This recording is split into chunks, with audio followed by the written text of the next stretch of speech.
ಉತ್ತರ ಕನ್ನಡ ಜಿಲ್ಲೆಯಲ್ಲಿ ಧಾರಾಕಾರವಾಗಿ ಸುರಿಯುತ್ತಿರುವ ಮಳೆಯಿಂದ ಸಾಕಷ್ಟು ಅವಾಂತರಗಳು ಸೃಷ್ಟಿಯಾಗ್ತಾನೆ ಇದೆ. ಅದರಲ್ಲಿ ಪ್ರಮುಖವಾಗಿ ಏನೆಂದರೆ ಅವೈಜ್ಞಾನಿಕ ಕಾಮಗಾರಿಗಳು ಬಹಳಷ್ಟು ಪ್ರವಾಹಗಳನ್ನು ಸೃಷ್ಟಿ ಮಾಡ್ತಾ ಇದೆ. ಕೃತಕ ಪ್ರವಾಹಕ್ಕೆ ಅವೈಜ್ಞಾನಿಕ ರಸ್ತೆ ಕಾಮಗಾರಿಗಳು, ಅವೈಜ್ಞಾನಿಕ ಸೇತುವೆಗಳು ಕೃತಕ ಪ್ರವಾಹಕ್ಕೆ ಸಾಕ್ಷಿಯಾಗಿದೆ ಅಂತಲೇ ಹೇಳ್ಬೋದಾಗಿದೆ. ಈಗ ನೀವು ದೃಶ್ಯದಲ್ಲಿ ನೋಡ್ತಾ ಇದ್ದೀರಾ, ಇದು ರಸ್ತೆ ಮಿರ್ಜಾನಿಂದ ಶಿರ್ಸಿಗೆ ಹೋಗುವಂಥ ರಸ್ತೆ. ಇದು ಈಗೇನು ನೀವು ತೋರಿಸ್ತಾ ಇದ್ದೀವಿ, ಇದು ಕುಮಟಾ ತಾಲೂಕಿನ ಅಳಕೋಡ ಗ್ರಾಮದಲ್ಲಿರುವಂತಹ ಸೇತುವೆ. ಈ ಸೇತುವೆ ಅವೈಜ್ಞಾನಿಕವಾಗಿ ನಿರ್ಮಾಣ ಮಾಡಿರುವ ಹಿನ್ನೆಲೆಯಲ್ಲಿ ಕಳೆದ 3 ದಿನಗಳ ಹಿಂದೆ ಇದೇ ರಸ್ತೆಯಲ್ಲಿ ಬಸ್ ಒಂದು ಕೆಟ್ಟು ನಿಂತುಬಿಟ್ಟು ಪ್ರಯಾಣಿಕರು ಪರದಾಡುವಂಥ ಪರಿಸ್ಥಿತಿ ಆಗಿತ್ತು. ಅಷ್ಟೇ ಅಲ್ಲದೆ ಇಲ್ಲಿ ಅಳಕೋಡ ಗ್ರಾಮದಿಂದ ಮಿರ್ಜಾನಿಗೆ ಹೋಗಬೇಕಾದ್ರೆ ದೋಣಿಯ ಮೂಲಕ ಒಂದು ಅರ್ಧ ಕಿಲೋಮೀಟರ್ ದೋಣಿಯ ಮೂಲಕ ಪ್ರಯಾಣಿಸಬೇಕಂತ ಪರಿಸ್ಥಿತಿಯು ಸಹಿತ ಉಂಟಾಗಿತ್ತು. ಇದು ಈ ಒಂದು ಕಡೆಗೆ ಈ ಅವೈಜ್ಞಾನಿಕ ಕಾಮಗಾರಿಯಿಂದ ರಸ್ತೆ ಸಂಚಾರಕ್ಕೆ ಸಮಸ್ಯೆ ಆಗಿದ್ದರೆ, ಇನ್ನೊಂದು ಕಡೆಗೆ ಅಡಿಕೆ ತೋಟಕ್ಕೂ ಸಹಿತ ನೀರು ನುಗ್ಗಿದೆ. ಅಂದರೆ ಈ ಅವೈಜ್ಞಾನಿಕ ರಸ್ತೆ ಕಾಮಗಾರಿಯಿಂದ ಎಷ್ಟು ಸಮಸ್ಯೆ ಆಗ್ತಾ ಇದೆ ಎಂಬುದು ಇಲ್ಲಿ ಬಹಳ ಸ್ಪಷ್ಟವಾಗಿ ನೋಡ್ಬೋದು.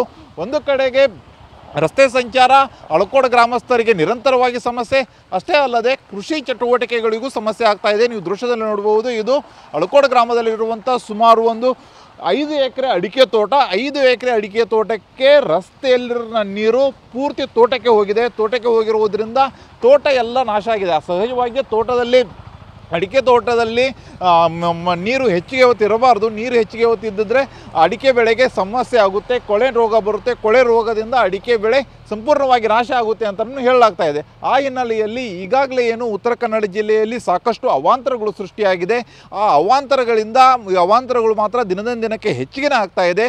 ಅದಕ್ಕೆ ಮೂಲ ಕಾರಣ ಏನಂದರೆ ರಸ್ತೆ ಕಾಮಗಾರಿ ಮತ್ತು ಸೇತುವೆ ಕಾಮಗಾರಿಯಲ್ಲಿರುವಂಥ ಅವೈಜ್ಞಾನಿಕತೆ. ಯಾಕಂದರೆ ಅವರು ಮುಂದಾಲೋಚನೆ ಮಾಡಬೇಕಿತ್ತು, ಇಲ್ಲಿ ನೀರು ಬಂದರೆ ಯಾವ ರೀತಿಯಾದ ಸಮಸ್ಯೆ ಆಗ್ಬೋದು, ಮುಂದೆ ಏನು ಸಮಸ್ಯೆ ಆಗ್ಬೋದು ಅಂತ ನೋಡಬೇಕಾಗಿತ್ತು. ಆದರೆ ಯಾವುದೇ ರೀತಿಯಾದ ಮುಂದಾಲೋಚನೆ ಮಾಡದೆ ಅವರು ಓನ್ಲಿ ರಸ್ತೆ ಕಾಮಗಾರಿ ಅಷ್ಟೇ ಮಾಡಿಬಿಟ್ಟು ಹೋಗಿದ್ದಾರೆ. ಆ ಹಿನ್ನೆಲೆಯಲ್ಲಿ ಈ ರೀತಿ ಸಮಸ್ಯೆ ಆಗಿದೆ.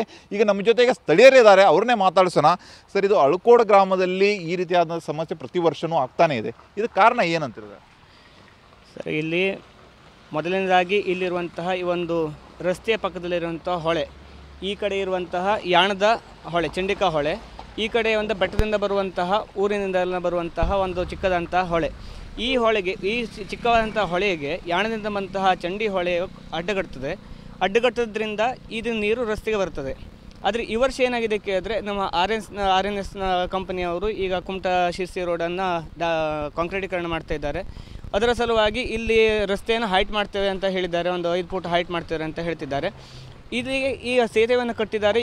ಕಟ್ಟಿದ್ರಿಂದ ನೀರು ಆ ಕಡೆ ನಮ್ಮ ತೋಟಗಳಿಗೆ ಹೋಗ್ತಾ ಇದೆ. ಇಷ್ಟು ವರ್ಷ ಏನಾಗ್ತಿತ್ತು ಕೇಳಿದ್ರೆ, ಆ ನೀರು ಈ ರೋಡಿನಲ್ಲೇ ಹರಿದು ಹೋಗ್ತಾ ಇತ್ತು, ನೀರಷ್ಟಾಗಿ ಬ್ಲಾಕ್ ಆಗ್ತಾ ಇರಲಿಲ್ಲ. ಆದರೆ ಈ ವರ್ಷ ಇದು ಕಟ್ಟೋದ್ರಿಂದ ನಮ್ಮ ತೋಟಗಳಿಗೆಲ್ಲ ನೀರು ಸ್ಟಾಕ್ ಆಗ್ತಾ ಇದೆ.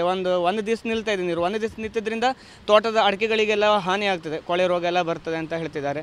ಹಾಗಾಗಿ ಈ ರೋಡಿನ ಕೆಲಸವನ್ನು ಚೆನ್ನಾಗಿ ಮಾಡ್ತಿದ್ದಾರೆ. ಆದರೆ ಇಲ್ಲಿ ನಮ್ಮ ಅಳಕೋಡು ಗ್ರಾಮದಲ್ಲಿರುವಂತಹ ಈ ಒಂದು ಜಾಗಕ್ಕೆ ಇನ್ನೂ ಉತ್ತಮ ರೀತಿಯಾದಂತಹ ಒಂದು ಬ್ರಿಡ್ಜ್ ವ್ಯವಸ್ಥೆ ಆಗಬೇಕು ಅಂತ ನಾವು ಊರಿನವರೆಲ್ಲ ಕೇಳ್ಕೊಳ್ತಾ ಇದ್ದೇವೆ ನಾವು. ಓಕೆ, ಈಗೇನೇನೋ ದೃಶ್ಯದಲ್ಲಿ ನೋಡ್ತಾ ಇದ್ದಾರೆ, ಕೇವಲ ಇದು 5 ಎಕರೆ ಅಷ್ಟೇ ಅಲ್ಲದೆ ಈ ಎಕರೆ ಸುಮಾರು 20 ಎಕರೆಗಿಂತಲೂ ಹೆಚ್ಚಿಗೆ ಅಡಿಕೆ ತೋಟ ಇದೆ. ಆ ಅಡಿಕೆ ತೋಟಕ್ಕೂ ಸಹಿತ ಈ ಅವೈಜ್ಞಾನಿಕ ಸೇತುವೆ ಕಾಮಗಾರಿಯಿಂದ ಸಮಸ್ಯೆ ಆಗ್ತಾ ಇದೆ ಅಂತಲೂ ಸಹಿತ ಅವರು ಹೇಳ್ತಾ ಇದ್ದಾರೆ.